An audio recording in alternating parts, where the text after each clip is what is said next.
There are rules to money, real ones, not the ones you heard growing up. Not work hard and save, not spend less than you earn, not the surface level advice, that sounds right, but changes nothing. The real rules, the ones that separate people who build wealth from people who spend their lives working toward it without ever reaching it. And here's the uncomfortable truth. These rules were never taught to you. Not in school. Not by your parents. Not by any system designed to help you succeed. Because the people who know these rules tend to benefit from the fact that you don't. This video is going to change that. 5 rules. Simple. Backed by math. Backed by reality. The kind that actually move the needle. The kind that nobody taught you. Until now. The first rule is the most important and the most misunderstood. Most people believe money is a reward for effort. Work hard, give maximum effort, get maximum return. But that's not how money actually works. Money doesn't reward effort. Money rewards systems. Here's the proof. A doctor works 60 hours a week, highly skilled, exhausted, earning $200,000 a year. A system, an index fund, works 0 hours a week. No skill required, no effort, no exhaustion. Earning 8% annually. On $1 million invested, that's $80,000 a year. 0 effort. $80,000. The doctor trades time for money. The system trades money for more money. One has a ceiling, the other doesn't. This doesn't mean stop working. It means understand what you're working toward, not the paycheck. The system that the paycheck funds. Because effort without a system is just expensive time. And time is the one resource you can never get back. The math, $500 a month invested at 8% for 30 years equals $745,000. Not from working harder, from building a system and letting it run. Now here's what most people say. That works if you already have money. I'm living paycheck to paycheck. Systems are for people who have extra. And this is the exact thinking that keeps people stuck. Because systems don't require extra money.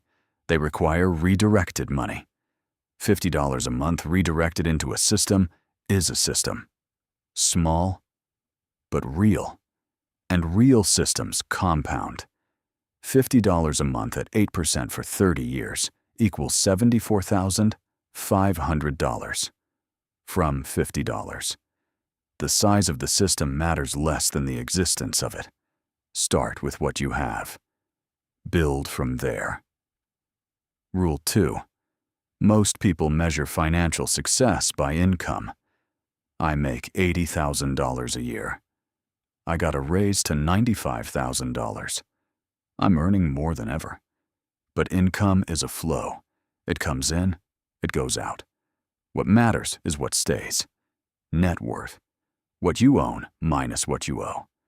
That number is your actual financial position, not your salary.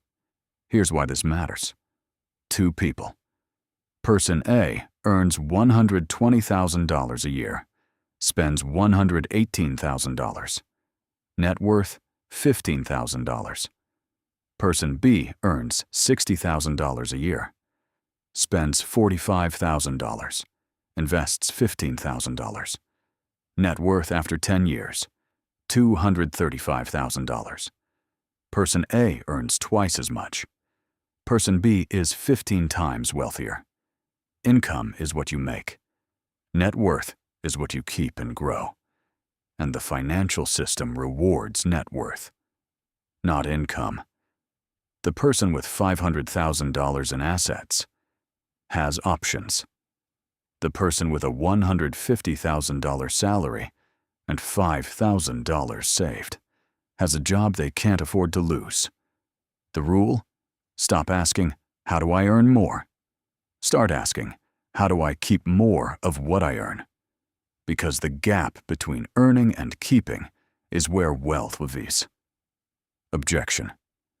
Of course, it's easier to build net worth with more income. Tell that to someone earning $30,000. And income does matter. More income creates more options. But here's what the data shows. People who don't build net worth at $30,000 don't suddenly build it at $60,000 or $100,000. Because the habit doesn't exist, and habits don't appear with income. They're built deliberately, at whatever income level exists right now. The habit of keeping more than you spend, built at $30,000, transforms at $60,000. But it has to be built first. Rule 3. This one is simple, and the most painful for people who learn it late. Time in the market beats timing the market, and starting early beats starting smart. Here's the math that proves it. Person A invests $200 a month from age 22 to 32. 10 years, then stops completely. Never invests another dollar. At 8% return. By age 65, they have $602,000. Person B waits until 32 to start. Invests $200 a month from 32 to 65. 33 years of investing. More than 3 times as long. At 8% return. By age 65, they have $406,000. Person A invested for 10 years. Person B invested for 33 years. Person A has $196,000 more from doing less, for less time, because they started earlier. This is compound interest, and it rewards one thing above all others: starting. Not starting smart, not starting with the right strategy, just starting, as early as possible. The rule: every year you delay costs more than money. It costs compounding, and compounding lost can never be recovered. Last objection on this rule: I'm already 40, or 45. The compounding math doesn't work for me anymore. And the early start advantage is real. I won't pretend otherwise. But here's what's also real. Starting at 40 with $300 a month at 8% produces $272,000 by 65. That's not $602,000. But it's not nothing. It's $272,000 more than starting never. And starting never is the only guaranteed failure. The best time was 20 years ago. The second best time is today. Rule 4. This is the rule that most people get backwards. They earn money. They upgrade their lifestyle. Then they try to save what's left. There's never anything left. The wealthy do it differently. They earn money. They fund their assets first. Then they live on what remains. Here's what this looks like in practice. Paycheck arrives. Immediately, before any spending, a fixed amount moves to investments, to savings, to assets. Then the rest funds. Life, rent, food, fun, everything. But assets come first, not last, not from leftovers. First. This one change, in the sequence of where money goes, produces dramatically different outcomes. The math: $300 going to assets first versus last. Person A tries to save what's left. Saves $47 average per month. Person B automates $300 to assets before spending. Saves $300 every month. Same income, same intention. $253 difference per month, over 20 years at 8%. Person A, $27,500. Person B, $176,000. From sequence, not income, not discipline, just the order in which money moves. Objection. My expenses are too high. There's nothing left after bills. Assets first sounds good, but doesn't work for my situation. And I want to be honest, for some people in genuinely difficult situations, this is true. But for most people, the feeling of not having enough is different from the reality of not having enough. Here's the test. Track every dollar for 30 days, every single purchase.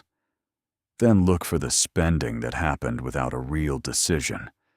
Automatic subscriptions, convenience purchases, impulse buys. For most people, that number is between $100 and $300 a month. Not because they're irresponsible, because spending without intention is the default. And that unintentional spending is exactly what should be redirected to assets first. Rule 5. The last one, and the one that ties everything together. Financial freedom is not built from income. It's built from gaps, 3 gaps specifically. Gap 1, the gap between what you earn and what you spend. The wider this gap, the faster wealth builds. Not by earning dramatically more, by spending deliberately less. Gap 2, the gap between what your money earns and what inflation takes. If your money earns 8% and inflation takes 3%, your real return is 5%. That 5% gap is building. But if your money earns 0.5% in a savings account and inflation takes 3%, your real return is negative 2.5%. That gap is destroying. The goal is always to be on the right side of this gap. Gap 3, the gap between what you need and what your assets produce. This is the freedom gap. When your assets produce more than you need to live, you are financially free. Not rich necessarily. Free. Free to work because you want to, not because you have to. Free to say no. Free to choose. That gap between needs and asset income is the entire goal. The math, if you need $3,000 a month to live, and your assets produce $3,000 a month, you are free, regardless of what your salary is, regardless of your job title, regardless of what you own. Just free. And building that gap starts with the first rule. Build a system and let it run. 5 rules. Rule 1. Money moves towards systems, not effort. Rule 2. Net worth matters more than income. Rule 3. Time is your most valuable financial asset. Rule 4.